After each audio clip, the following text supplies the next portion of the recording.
This segment brought to you by SureCrop, liquid crop nutrition delivered right to your farm. My name's Eric Adee. I'm with the Kansas River Valley Experiment Field. I manage that. I'm an agronomist in charge there. Sudden death has been a problem for quite a few years here at Dennis, Kansas River Valley. And we have a number of studies that we work on at the River Valley Experiment Field. We are looking at anything from fertility to variety selection to seed treatment. One of the things we've been looking at recently has been planting date. And we know that farmers, at least according to the research from other areas, to increase soybean yields, we need to go to an earlier planting date, which is typically what they're looking at is the end of April, probably the first part of May. But here in the River Valley, because of sudden death has been such a problem, and they've seen that it looks worse when they plant earlier, they hold off on planting till after at least the middle of May, maybe even later, maybe towards the end of May. So we set up these experiments to see, is sudden death, how much more severe is it with an earlier planting date compared to a later planting date? And what we have seen in two different studies, I won't go into all the details here, but basically, yes, we do see more SDS when we plant earlier. It's favored by cooler, wetter soils. But we also see a significant yield increase, especially when you're planting a more tolerant or resistant variety. We don't have anything really resistant, but we have some that really have a lot better tolerance. And we can see like up to, on average, I have a 3-year average of like a 5 bushel yield increase, going like the 2nd of May, and then that's 5 bushels over planting at the 20th of May. And then it keeps dropping off, the yield potential keeps dropping off when you get into the 1st of June, and then the end of June it really drops off. So take-home message is that planting a resistant variety, or the most tolerant variety we can realize a lot better yield potential, some of that yield potential. If we're planting a susceptible variety, we won't see any benefit. The research we have doesn't show any benefit to planting earlier. You just as well wait till the end of May, and that's all you're going to get. But if we take good management practices, planting good variety for our area, good yield potential, it will show some of that yield response to planting earlier in the season. So I think that is an option. We can help increase soybean productivity by planting earlier, but we need to manage for SDS. The other things we've been working on, SDS, we've done a lot of seed treatment work for companies. We look at things, we kind of get the first look at things before they're released to the field.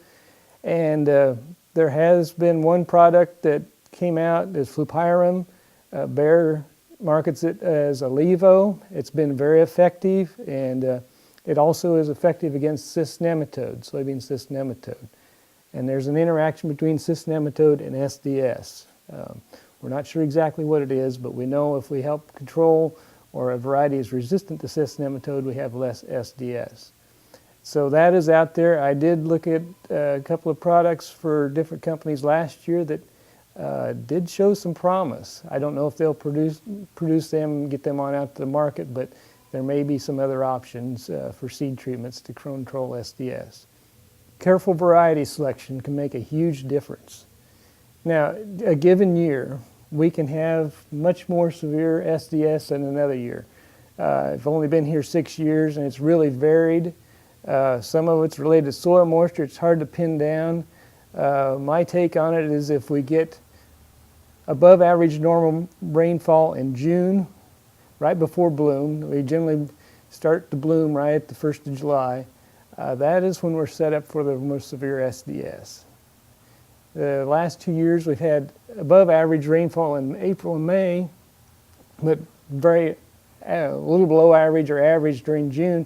We've had very little SDS. Now, we have a long-term fertility study which wasn't planned to look at SDS, but we did see SDS show up in this corn-soybean rotation in the soybean year in 2014. It was very severe. And it turns out the phosphorus is the key ingredient, highly significant. And then in 2016, it showed up exactly very similar results. We didn't have a severe SDS, but the results followed the treatment level almost identically. So maintaining a good soil level of phosphorus is going to be probably very key in reducing the severity of SDS. And a combination of a lot of things, getting a good variety, getting a seed treatment, keeping your phosphorus levels up, and I think we're going to have a good chance of really seeing an increase with an earlier planting date in the yield potential of soybeans. Summer is busy at Tarwater Farm and Home. We have just about everything you'll need for your summer projects, and we're consistently competitively priced. Tarwaters can help make your grass and garden grow, and we have a huge variety of equipment to cut it. If you have a farm, Tarwaters has the products and equipment to keep it going strong. And our expanded parking lot will make it even more convenient to shop. So come see us at Tarwater Farm and Home in Topeka.